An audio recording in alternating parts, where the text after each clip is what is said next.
video? All kinds of things are happening. Okay, hello. You comfy?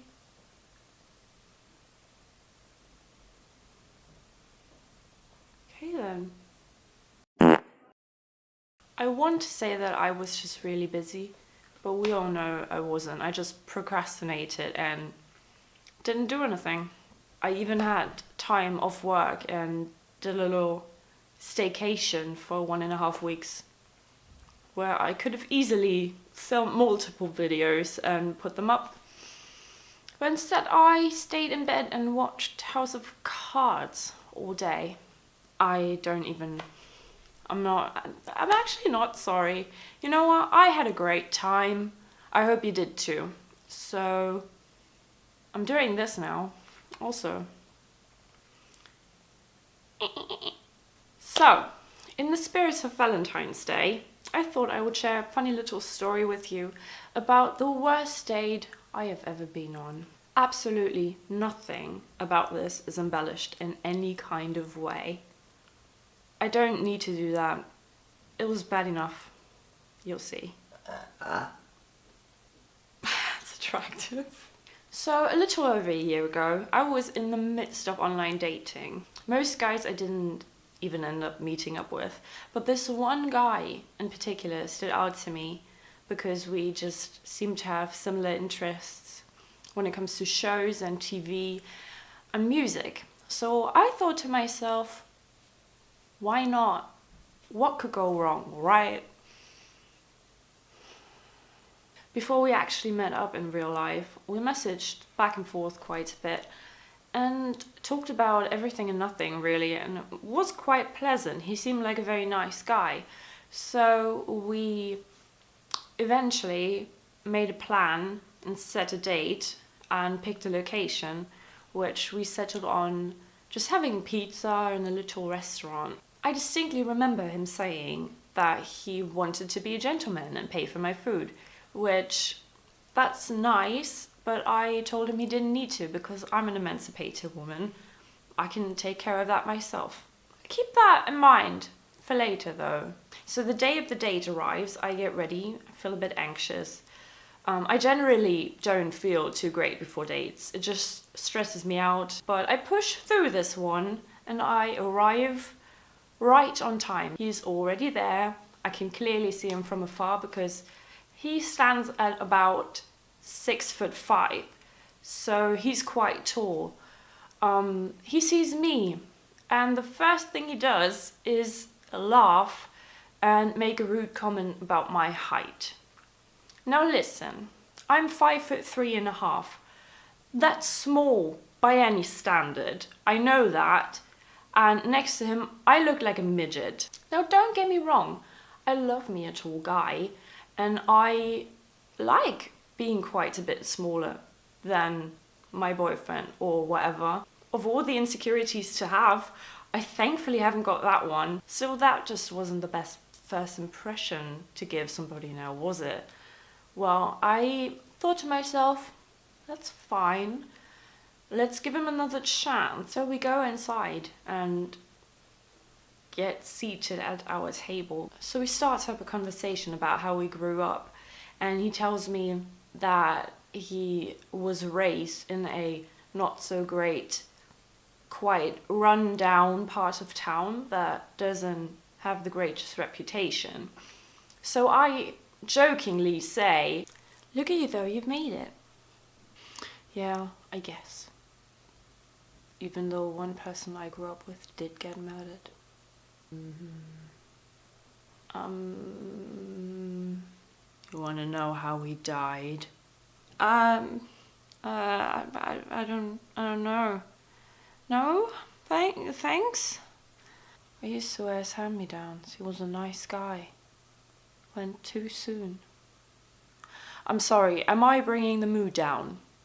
There was an elderly couple sat at the table next to us, and the lady literally stared at me like, honey, run. I don't know if he was nervous or just a really awkward person in general, but it seemed like he had never actually talked to another human before. I know that sounds exaggerated and dramatic, but I assure you it's not. He would ask me a very random but oddly specific question like, what was the best day of your life? And when I answered and asked him the same question back, making conversation, he was taken aback and acted like he was really weirded out by it. Let's see. I wasn't prepared for this. I guess. Today, this right here, this is pretty good. Yeah? Yeah. You're pretty cute. Whoa. Calm your tits, buddy. We've only just met. At one point, we are talking about tattoos because we both have visible ones. And he tells me that his mum has one that says Robert, his birthday, and a little heart. Now, mind you, he's introduced himself to me as Paul. So naturally, I say, oh, that's cute. Robert, is he your brother? He looks at me like I'm completely stupid and says, no, that's me. Oh, wait a second. I told you my name was Paul, right? Yeah, that's my middle name that I just sometimes go by for fun. Okay. Right. Huh? I brush that off as well and ask about the tattoo on his forearm because I was really intrigued by it. When he leans over the table and whispers, "Do you like anime?" Yeah, sure. Love anime. Good. You see, I don't really like to admit that I like anime because some people think it's really weird and I get very embarrassed. The tattoo is a symbol from NGE, my favorite anime. Let me get this straight, okay? You get embarrassed by talking about something that you literally love enough to have it tattooed on your body for life. I don't know about you guys, but I find it really endearing when a person is really passionate about something that they love. And that just, I don't know, it just turned me off so much. One moment stuck out in particular though, so much so that I usually lead with this when I tell people the story in real life, which is he leans his head to the side, looks at me and goes, "Why do you wear glasses?" Pardon? Why do you wear glasses? To be able to see? Huh. Are you blind? Not really, no. Oh, can I try? Oh, please, can I try? I guess. So I hand over my glasses, he puts them on, and immediately starts acting like his eyes are melting out of their sockets. My glasses are minus 1.25 diopters, people.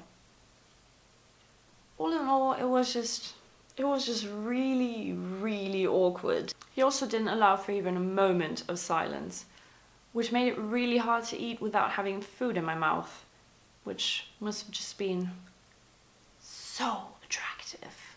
At this point, I'm completely over this guy. We have been sat there for almost 2 hours and this guy hasn't even stopped talking to come up for air once. And I'm just having the worst time ever, to be honest with you. And I want this to be over, but I'm just too nice and too awkward to leave. So I suffer through it.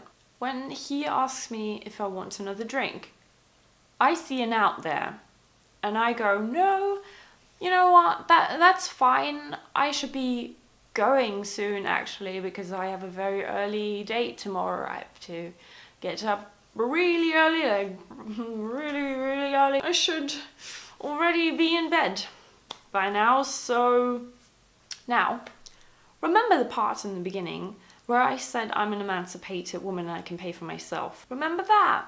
because he sure does at this point. As he pulls out his wallet, he looks me dead in the face and goes, "You said you didn't need me to pay for you, which is why I only brought enough to pay for myself." Now listen, I really don't expect a guy to pay for a date, especially if it's very evident that there won't be a second one.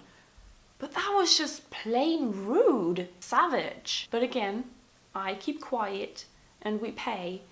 My meal was slightly more expensive than his, so I tip a bit more, which is just common sense, I guess.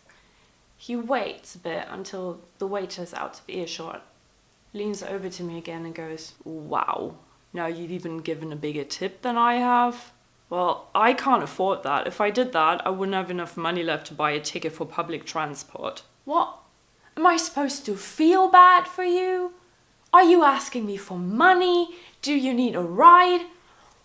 What are you saying? We end up putting on our jackets and exiting the restaurant, where, as we arrive outside, he insists on walking me to my car, which I guess is just polite, so I don't deny him. It would have been nice if he wasn't looking down at me again and going, "Now, if I live to be 100 years old and I shrink just a little bit every year, do you reckon there will come a point where I am as tiny as you are?" I don't know, mate. Somebody do the math on that. Seems like a really important question. We finally arrive at my car. The silver lining of just driving off and leaving this harrowing experience far behind me, close enough to touch, when he turns around to me and does the unthinkable. Leans in for a kiss. I completely panic, in disbelief over the fact that he thinks that this date could even end with a kiss. I hug him just really quickly, blurt out something completely unintelligible, get into my car and drive off as fast as I can. I literally ran from this guy. He texted me later that night telling me that he really enjoyed himself and that he's had a nice time, and I don't remember, but I don't think I even responded. I just flat out ghosted him. I know that's not nice. I know. But I couldn't. I was done. I seriously, I couldn't handle more of this. In fact, I'm not convinced I have completely recovered from that incident, as I have not been on a date since. That probably has less to do with the fact that it was a terrible date than with the fact that I never leave my house. But hey, I blame it on this encounter. I get to do that. It's only been over a year. I should meet new people. So yeah, that's the end of that little story, even though it wasn't like a crazy, unbelievable story time where, I don't know, my date sets my hair on fire and breaks out a lion out of the zoo or something. I don't know. It still scarred me, and hopefully it entertained you. My friends and co-workers made fun of me for that story for months. I have one co-worker that literally to this day asks me if I'm getting married to that guy anytime soon. Hopefully it won't take me another month to upload the next video. It might though, so maybe you should subscribe right here so you don't miss it when it happens. Other than that, thanks for watching.